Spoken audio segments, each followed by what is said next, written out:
l'AREA m'apporte beaucoup, et tous les jours. Pour moi, l'AREA, c'est tout, quoi. C'est ma vie, quoi. L'AREA, pour moi, représente des valeurs. Je me sens bien dans mon travail.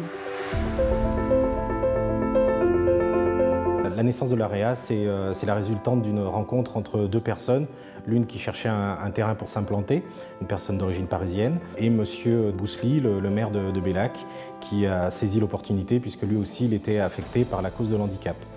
Donc cette création en 1975 de l'association a permis progressivement à faire naître ce projet, puisque dès 1984, il y a eu le premier établissement qui s'est implanté, en l'occurrence la maison d'accueil spécialisée, et très vite ensuite on a enchaîné avec le foyer de vie.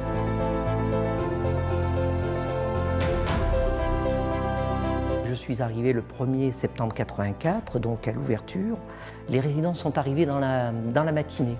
Donc j'ai embauché le matin à 7h15, ils sont arrivés vers 9h30, 10h. Je crois que le premier jour de mémoire, 4-5 résidents sont arrivés. De métier, moi, au départ, je suis soudeur. C'était pas évident, c'est sûr que le premier jour, c'était pas évident, aucune formation. S'occuper d'adultes, handicapés, ça n'a pas été facile.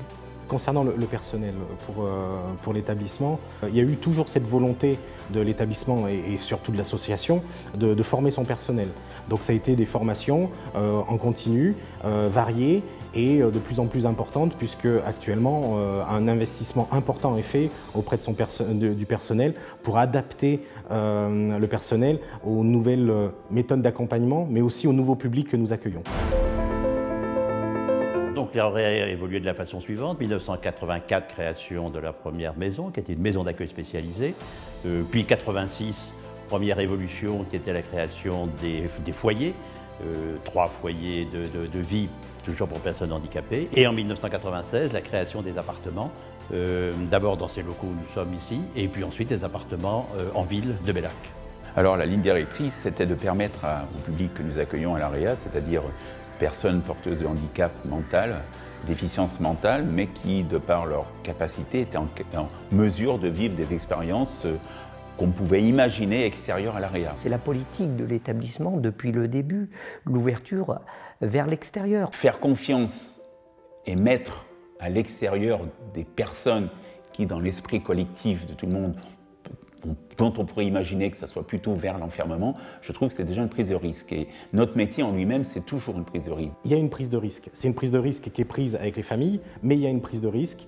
Et au final, ça, c'est quelque chose qui est assez précurseur encore maintenant. L'association a toujours voulu être dans le mouvement et s'est toujours attachée à la personne handicapée et non pas simplement aux institutions, et faire en sorte que cette personne puisse évoluer avec un parcours qui lui permette progressivement, de plus en plus, si c'est possible, d'agir seul et même d'aller plus loin, de réfléchir seul.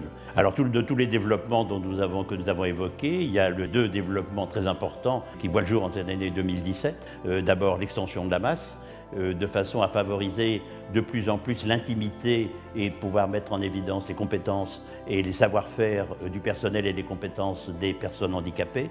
Et puis deuxièmement, les familles d'accueil. L'association évolue de plus en plus pour permettre aux personnes handicapées de s'insérer dans la cité à travers et au milieu de familles.